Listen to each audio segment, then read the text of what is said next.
구독, 알림 설정까지 부탁드립니다. 오늘도 우리 사는 이야기 찾아주셔서 감사합니다.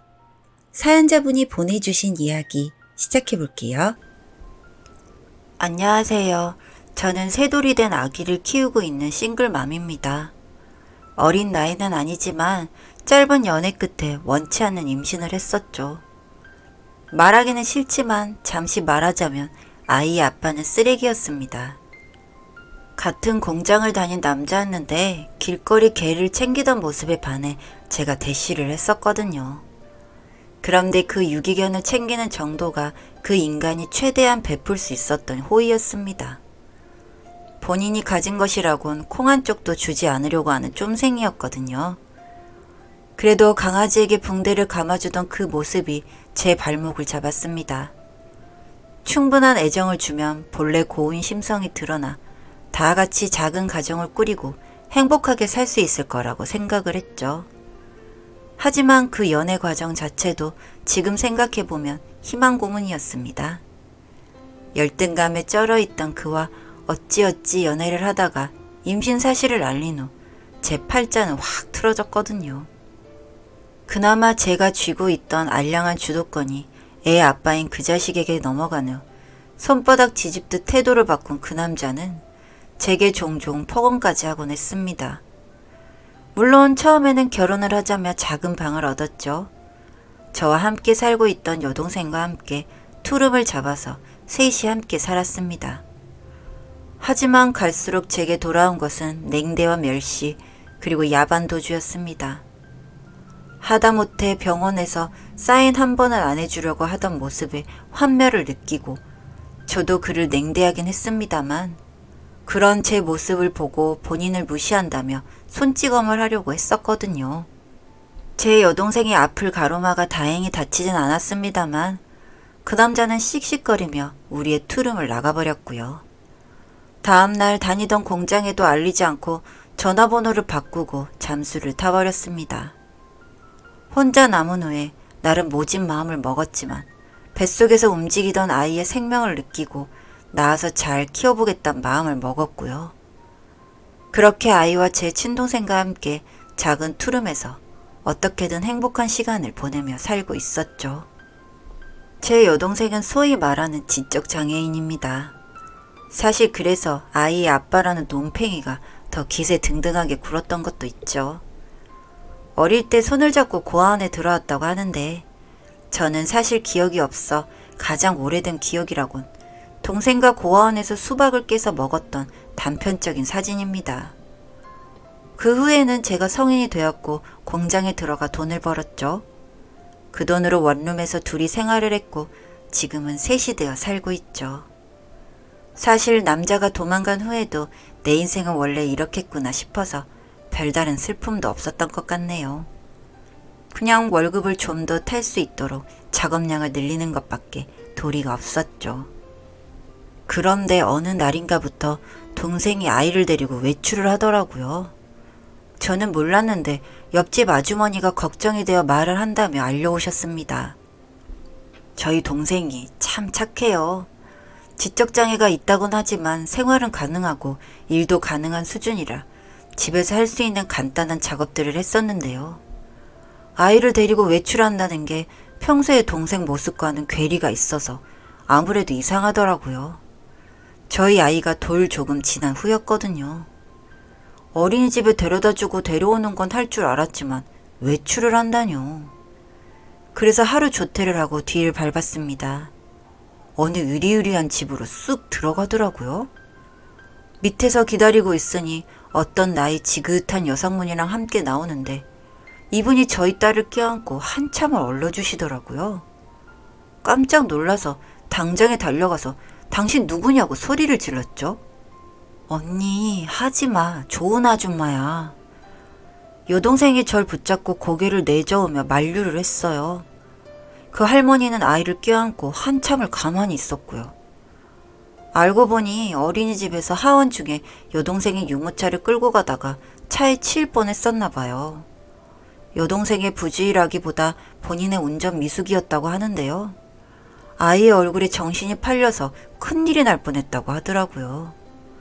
본인이 어린 나이에 딸을 잃었다고 하던데 그게 또 자매에다 둘째가 장애가 있어서 그게 그리 마음에 걸렸다고 하네요.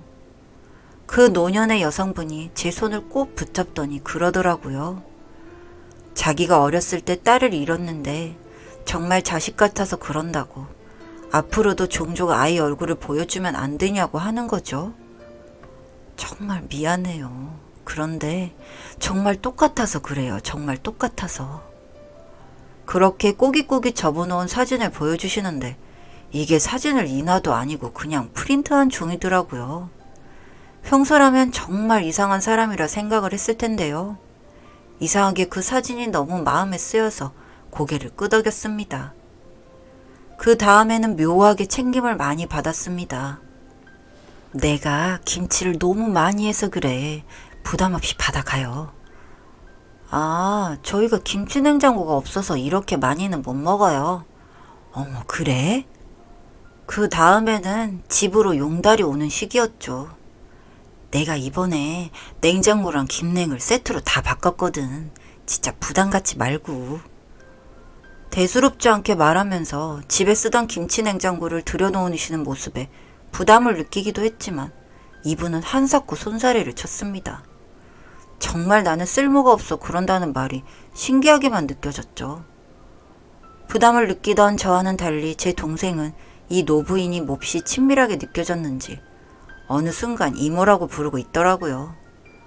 조금 거부감이 느껴져서 저는 좀 거리를 두어야 하겠다고 생각하고 있었죠. 그러던 어느 날이었습니다. 쾅쾅쾅쾅. 니들 나와. 내 자식 어딨어?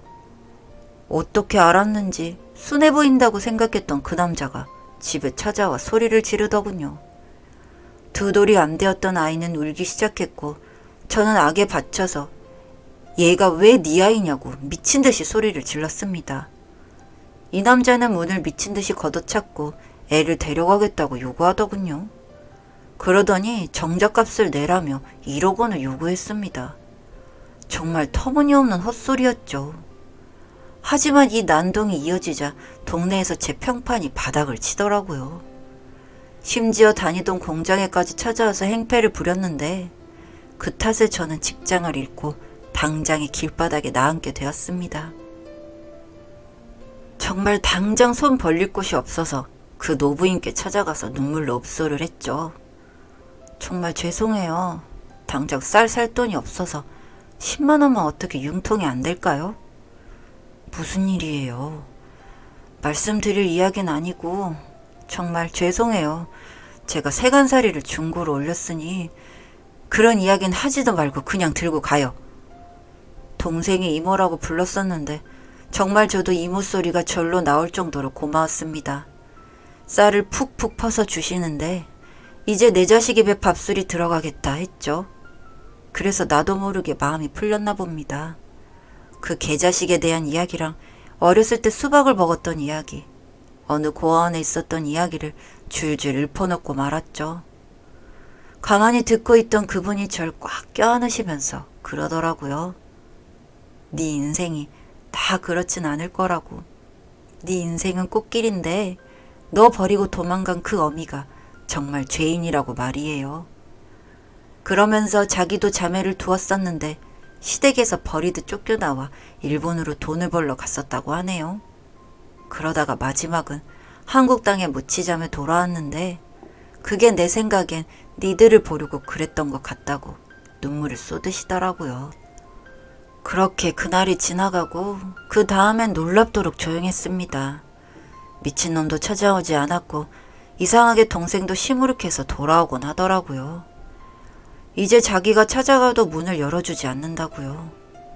내가 구걸을 해서 학을 뗐나 싶다가도 그 하루가 고마워서 동생을 달래 그만 잊자고 그렇게 이야기를 했습니다. 그리고 어느 날 그분의 차를 봤습니다. 동네에서 보기 힘든 고급 외제차였는데요. 나이 지긋한 그분 옆에 키링처럼 매달려서 운전대를 잡고 있는 남자가 있더군요. 바로 제게 끔찍한 악연인 그놈이었습니다. 순간 뒤통수가 얼얼한 기분이 들었죠.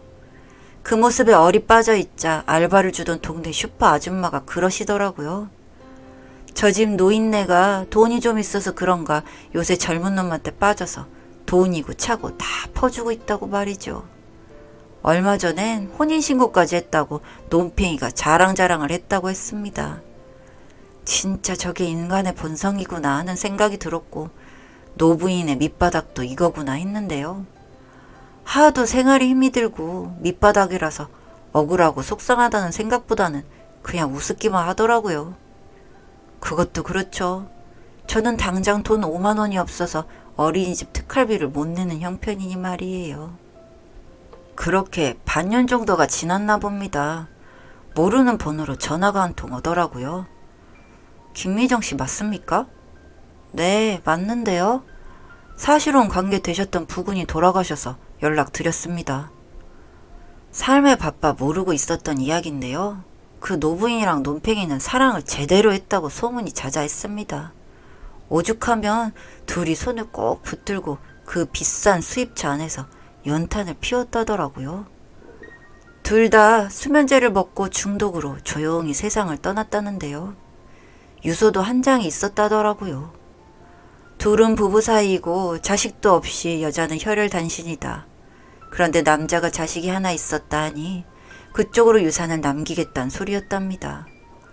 변호사는 이 무슨 황당한 소린가 하고 찾아다녔더니 동네에 내 자식 내놓으라고 소리소리를 질렀던 그 집이 있다고 저를 지목하고 제 딸을 지목했다고 하네요. 그래서 졸지에 이모님 소리를 들었던 그분과의 족보가 꼬였고 그 미친놈은 제 죽은 사실혼 관계 남편이 되었단 겁니다. 말짱하던 미혼모가 과부가 된 꼴이었지만 돈의 유혹이 어마어마하더라고요. 그래서 눈 딱 감고 그 유산을 받아들였습니다. 그리고 몇 번이고 찾아갔던 그 집의 둥지를 들었죠. 돌아가시기 전에 바구니 하나에 추억의 물건들 정리도 잘 해두셨더라고요. 거기엔 일본에서 알아보셨다는 딸들의 자취며 딸들에게 붙였던 이름이며 어릴 때 잘라놨던 손톱부터 베넷머리까지 가지런하게 들어있었습니다. 그리고 병원 진단서가 한 장 들어있었는데요. 그건 이분의 몸 상태를 나타내고 있었죠. 병을 앓고 계셨더라고요. 메모 한 장에는 이제 살 날이 얼마 남지 않았었단 간략한 설명 한 줄이 써 있었습니다. 저는 눈물이 왈칵 쏟았죠. 엄마. 알아보셨던 고아원의 주소도 제 혈액형도 동생의 혈액형도 그리고 늘 가지고 다니셨던 인쇄 사진이 아닌 인화한 사진 딱 한 장도 전부 저희 자매를 가리키고 있었어요. 혹시라도 문제가 될까 당신의 자식이 우리라는 소리는 단 한마디도 적히지 않았었지만 흐릿한 기억 속 보석 팔찌와 그 사진 속 팔찌가 같더라고요. 그래서 그렇게나 우리 주변에 맴도셨던 모양입니다. 그리고 제 인생의 더러운 오점이랑 같이 훌쩍 세상을 떠나신 거죠. 제 인생의 짐과 함께 떠나신 우리 이모, 아니 엄마. 내세에는 엄마 자식의 인연으로 다시금 만나 뵙길 소망합니다. 사연은 여기까지였고요. 우리 사는 이야기 시청해주셔서 감사합니다.